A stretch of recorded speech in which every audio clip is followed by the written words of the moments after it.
Eli Ambrose के पास जाकर खुद को इंट्रोड्यूस करवाती है और देखती है कि उसकी टांगों पर भी बहुत अजीब से निशान हैं। सडनली मिस एम्ब्रोस आंखें खोलती है और उसके मुंह से अजीब सा ब्लड टाइप स्टिकी लिक्विड निकलता है, जिसे देखकर एली बुरी तरह घबरा गई थी। वो टिश्यू से उसे साफ करती है कि तभी उसे अपनी मॉम की आवाज सुनाई देती है जो उसे बुला रही थी। वो चेक करने के लिए बाहर जाती है जहाँ दूर खड़ी सैडी उसे देख रही थी। रात को बाहर बैठे उसे फिर से अपनी मॉम की आवाज आती है, मगर वो इग्नोर करके अंदर चली जाती है। उसके बाद वो एम्ब्रोस को देखने जाती है जहाँ बैठे उसकी आंख लग गई थी। तभी एम्ब्रोस के मुंह से डीमन का हाथ निकलकर एली के मुंह में जाने लगता है, मगर तभी फोन रिंग होता है जिससे एली की आंख खुल जाती है और वो हाथ गायब हो चुका था। फोन पर बैथ थी जो एली का हाल पूछती है। अचानक कोई चीज खिड़की पर आकर लगती है। बाहर चेक करने पर उसे दरवाजे के सामने एक सेब पड़ा दिखाई देता है, जिसके साथ एक अटैच नोट में एली को वहाँ से चले जाने के लिए वार्न किया गया था। एली सेब को उठाकर देखती है तो उसमें से मैगट्स निकल रहे थे, जिस पर एली वहाँ पुलिस ऑफिसर को बुला लेती है जो कहता है कि शायद किसी बच्चे ने शरारत की होगी। साथ में वो ये भी बताता है कि इस जगह के बारे में बहुत सी वियर्ड बातें फेमस हैं, मगर मैं उन्हें सिर्फ सुपरस्टिशंस मानता हूँ। उसे लगता है कि शायद एली एम्ब्रोस की बेटी डोरथी की केयर के लिए वहाँ है, क्योंकि उसके ख्याल में मिस एम्ब्रोस मर चुकी थी। मगर एली उसे बताती है कि मिस एम्ब्रोस जिंदा है, मगर बहुत बीमार। एंड देन ऑफिसर वहाँ से चला जाता है।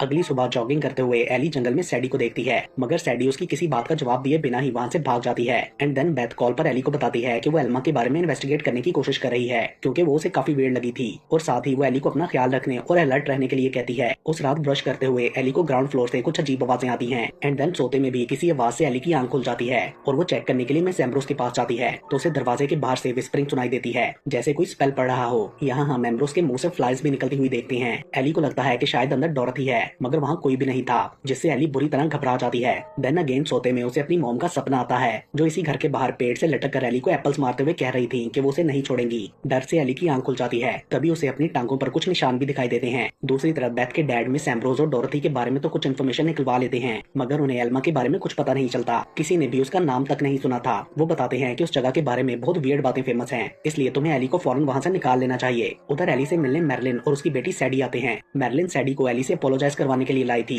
क्योंकि उसी ने ही उस रात एप्पल के साथ वो नोट फेंका था। मैरलिन एली से कहती है कि तुम्हें यहाँ नहीं होना चाहिए, मैं तुम्हें बस स्टेशन तक छोड़ देती हूँ। वो ये भी कहती है कि एम्ब्रोस असल में मर चुकी है, अब अंदर रूम में सिर्फ एक डीमन है। एली को उसकी बात पर यकीन नहीं आता तो मैरलिन बोलती है कि मैंने ही उन दोनों को एक साथ हेल में कैद किया था। अब डोरथी अपनी माँ को वहाँ से निकालना चाहती है, मगर इसके लिए उन्हें एक यंग बॉडी चाहिए जो कि तुम हो। उन्होंने तुम्हें इसलिए यहाँ बुलाया है। मगर एली सब पर बिलीव ना करते हुए पुलिस को बुलाने की धमकी देती है और बोलती है कि तुम्हारी बेटी ने मेरा फोन चुराया है, जिस पर मैरलिन कहती है कि मेरी बेटी चोर नहीं है, वो तुम्हें वार्न करने आई थी। एली पूछती है कि ये बोलती क्यों नहीं। तभी सैडी अपना मुंह खोलकर दिखाती है कि उसकी टंग नहीं है। ये देखकर एली को बहुत बुरा फील होता है। दूसरी तरफ बेथ लाइब्रेरी जाकर मिस एम्ब्रोस के बारे में सर्च कर रही होती है। मैरलिन एली को बताती है कि सैडी की टंग पैदाइशी नहीं थी। डॉक्टर्स का कहना था कि वो वॉर्म के अंदर ही च्यू हो गई, लेकिन मैं जानती हूँ कि जिसने भी वो खाई वो अभी भी सैडी के अंदर है, मतलब के डीमन। एंड वो बताती है कि एक बार मेरा हस्बैंड थॉमस डोरथी के प्यार में पड़ गया था और फिर जब उसने डोरथी को छोड़ा तो वो दुखी होकर इस जगह से भाग गई। देन पीछे मिस एम्ब्रोस ने बदला लेने के लिए थॉमस और उसके होने वाले बच्चों पर स्पेल कर दिया, इसलिए सैडी ऐसी पैदा हुई, अकर्स्ड। दूसरी तरफ हम देखते हैं कि लाइब्रेरी में एल्मा बेथ पर नजर रखे हुए थी। वो मिस एम्ब्रोस और डोरथी की हिस्ट्री पढ़कर बुरी तरह घबरा गई थी और अब वो जान चुकी थी कि एल्मा ही असल में डोरथी है। एली को स्पेल और ब्लैक मैजिक पर बिलीव नहीं था तो मैरलिन कहती है कि हमें भी पहले यकीन नहीं आता था, लेकिन हमारी दूसरी बेटी लिली पैदा होने के हफ्ते बाद ही मर गई। थॉमस इस सबके लिए खुद को ब्लेम करता था, सो उसने भी यहाँ इसी पेड़ से लटक कर अपनी जान दे दी और फिर हमने मिस एम्ब्रोस से अपना बदला लिया, मगर वो अभी तक पूरा नहीं हुआ है। हम जल्द ही इस घर को जला देंगे। एंड देन वो एली को दोबारा वार्न करते हुए वहाँ से चली जाती है। दूसरी तरफ बेथ हॉस्पिटल से पता करती है कि क्या एम्ब्रोस नाम की कोई पेशेंट चेक इन करने वाली है, मगर उसे पता चलता है कि इस नाम की कोई बुकिंग नहीं। बेथ ये सुनकर वरिड होकर फौरन एली के पास जाने के लिए निकलती है। वो बार बार एली का फोन भी ट्राई कर रही थी, मगर वो पिक नहीं करती। उधर एली को अगेन अजीब आवाजें सुनाई देती हैं। वो चेक करने के लिए मिस एम्ब्रोस के रूम में जाती है, मगर वहाँ कुछ नहीं होता। देन किचन में एक्सीडेंटली उसे फ्लोर पर सीक्रेट दरवाजा दिखाई देता है, जिस पर वियर्ड सिंबल्स बने थे। एली वहाँ से बेसमेंट में जाती है, जहाँ उसे बहुत से डिमोनिक सिंबल्स और स्पेल्स रिलेटेड चीजें मिलती हैं। उधर वो बुक भी थी जिसे टाइटल्स में दिखाया गया था। उसमें उन सब लोगों की फोटोज थी जिन पर एम्ब्रोस ने स्पेल कास्ट किए थे। वहाँ एली को अपने डैड की फोटो भी नजर आती है, मतलब उसकी मॉम ने उन पर भी स्पेल करवाया था। वहाँ एली को एक ब्लड वायल भी मिलती है जिस पर उसका नाम लिखा था, जो कि गलती से नीचे गिरकर टूट जाती है। एली जल्दी से ऊपर जाकर बेथ को कॉल करने की कोशिश करती है, मगर फोन नहीं मिलता। और उधर बेथ को एली का फेक मैसेज मिलता है कि वो एम्ब्रोस के घर से वापस आ गई है, जिससे बेथ सेटिस्फाइड होकर अपनी गाड़ी रास्ते से ही टर्न कर लेती है। एली को अगेन कुछ आवाजें आती हैं और वो एम्ब्रोस के रूम में जाकर उसकी गर्दन चेक करती है, जिस पर वो क्रॉस का निशान बना था। अब एली को मैरलिन की सभी बातों पर यकीन आ चुका था। वो वहाँ से भागने की कोशिश करती है, मगर दरवाजा लॉक था। तभी बेड के नीचे से एली की मॉम का भूत निकलकर उसे हॉन्ट करने लगता है और फिर एम्ब्रोस के मुंह से डीमन का हाथ निकलकर एली की तरफ बढ़ता है। दूसरी तरफ बेथ जब एली के घर पहुंचती है तो वहाँ एल्मा यानी डोरथी थी, जो उसे चाकू से स्टैब कर देती है। मतलब एली का फोन उसके पास था।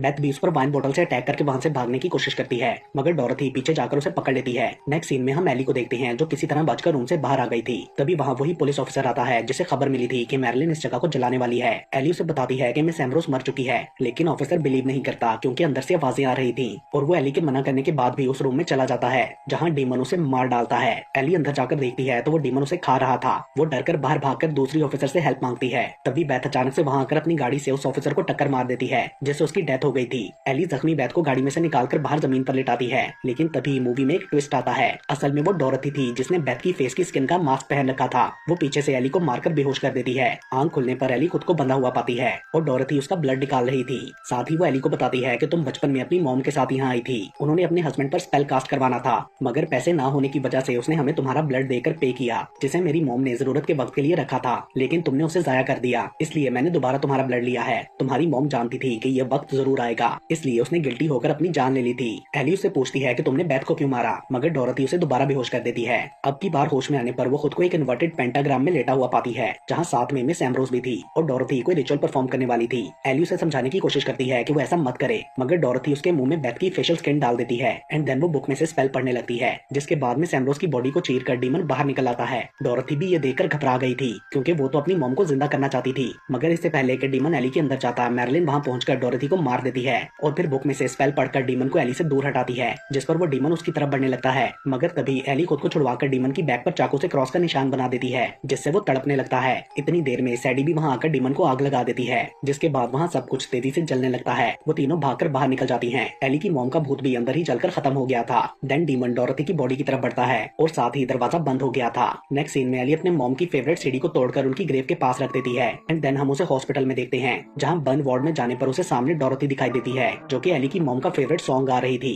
और सब पेशेंट्स वहाँ पर हैंग थे। मतलब डोरथी तब मरी नहीं बल्कि बेहोश हुई थी और वो डीमन अब उसके अंदर था। ये देखते हुए एली बुरी तरह शॉक्ड होकर चीख